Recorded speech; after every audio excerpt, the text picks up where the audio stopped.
hundreds of hair loss medications, both for men and women, perhaps only 24 are well known, and lesser still are FDA approved. And just a couple have withstood the test of time, the rigors of scientific scrutiny. But today I'm going to talk only about, on the request of a member of my community, only about natural peptides that everybody seems to be chatting about, how effective they are, and whether I would recommend them. So hang on.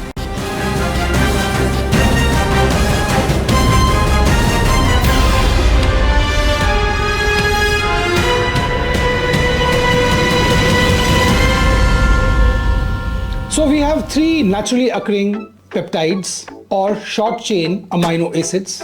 Number 1, Rednisyl, number 2, Procapil, and number 3, Capixil. Now Rednisyl is a trademark of Givaudan from Switzerland. Capixil comes from Lucas Meyer Cosmetics.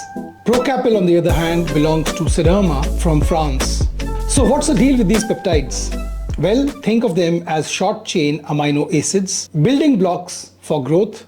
And due to this function, they are also claimed to have a hair growth potential for which they are increasingly used at the present moment of time. Capixil affects the levels of DHT hormone, dihydrotestosterone, which is the active metabolite of testosterone, and affects the follicles when you're prone to baldness if you have the male pattern baldness gene that we all know. So Capixil keeps the level of DHT in check, making sure your hair follicle stem cells remain active. And this is what the insert claims. It's a fancy combo of a biomimetic signal peptide complex and red clover extract. Red clover extract, which is loaded with biocanin A. This red clover extract is known to boost hair growth and increase density by taking the edge off 5-alpha reductase activity, stamping out inflammation and beefing up the extracellular matrix protein synthesis around hair follicles. Rednisyl, on the other hand, gets those outer root sheath hair follicle stem cells all fired up, encouraging hair growth. It pumps up stem cells and human fibroblasts from the dermal papilla, giving your scalp a gentle nudge to grow more hair.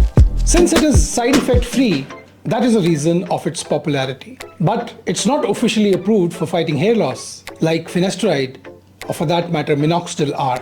Rednisyl constituents are all natural botanical ingredients, plant extracts. EGCG2, one of the ingredients of Rednisyl, reduces perifollicular inflammation by petering out interleukin-8 release by keratinocytes. Rednisyl is like a hair boost at the cellular level, with some reviews and studies claiming that Rednisyl can regrow up to 10% of hair and also make the hair thicker as well. Lots of folks suffering from hair loss find that using Rednisyl in combination with minoxidil does wonders for the hair growth. Now here, Procapil steps in to beef up your hair follicle metabolism and strong anchoring of the hair follicle.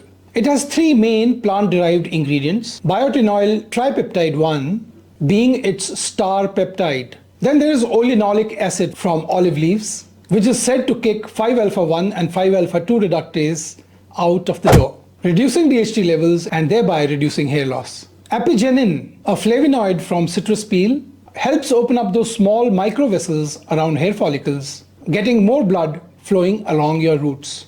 Lastly, glycine histidine lysine complex peptides ramp up pro-matrix metalloproteinase activity, giving your hair follicles the metabolic boost that they need. Sounds so convincing, doesn't it? Now, what do I feel about these three products, Rednisyl, Procapil, and Capixil? I've had several patients trying out these products on their own, very enthusiastic to start with, but their enthusiasm fades over time. The big promises that these companies make often fall short in my experience. And my experience is from the experience of my clients whom I treat. I have always been a little skeptical about these products, especially these natural products claiming to be DHT blockers. But when there aren't many options, or the patient is reluctant to go on to DHT blockers taken orally, or even minoxidil, as a doctor, your hands are tied. The patient is not keen to explore choices that have been scientifically proven and wants to try out new products, which are heavily advertised and heavily talked about on social media and forums. Taken alone, either of these products may not be very helpful, but a combination of all three that is Rednisyl, Capixil and Procapil, might have some merit, though not as much as compared to Finasteride and Minoxidil. But let's be real, on their own, none of these are anywhere near the effectiveness of the FDA-approved champions Finasteride and Minoxidil. As I keep mentioning, there is no harm in giving these medications a shot, but only if you've got time on your side. A word of caution, if you're young, your baldness is progressing, you have strong family history, please do not go the Rednisyl way. Because if you do, if baldness progresses, and it progresses pretty rapidly at this age, all will be lost in a short span of time. And once the hair are lost, no matter what you do, they are not going to come back. So do not burn your bridges. If your baldness is stable, if you want to try out another product, you are most welcome to try out these natural peptides, Rednisyl, Capixil and Procapil. Falling for heavily advertised products at a young age is a trap you must avoid. Listen to reason, listen to better sense, do research, and you will find out for yourself what is good for you and what isn't. Thank you for watching. If you have any questions about hair loss treatment for men and women, anything you want to know about Finasteride, Minoxidil, Rednisyl, Procapil, Capixil, or any other treatment, do let me know. Drop a comment in the comment section below and I'll get back to you shortly. If you wish a personalized consultation, please send your pictures and your comments on the number provided above on WhatsApp and I'll be there to respond. Have a nice day and God bless you.